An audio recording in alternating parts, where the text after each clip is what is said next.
দর্শক আসসালামু আলাইকুম। আপনারা জানেন আমি আপনাদেরকে সবসময় গ্রামের ভিডিও দিয়ে থাকি।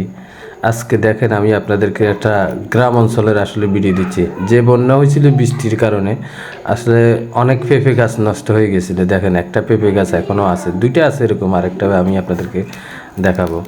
দেখেন কি সুন্দর পেঁপে ধরে রয়েছে, দেখার মতো। কেন বৃষ্টিতে তো আপনারা জানেন যত বৃষ্টি বেশি হবে পেঁপে গাছের গোড়ায় পানি হলে পেঁপে গাছগুলো নষ্ট হয়ে যায়।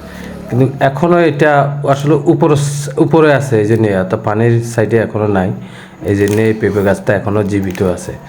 আর কিছুদিন যদি বৃষ্টি হয় তাহলে এইটাও নষ্ট হয়ে যাওয়ার সম্ভাবনা বেশি থাকবে।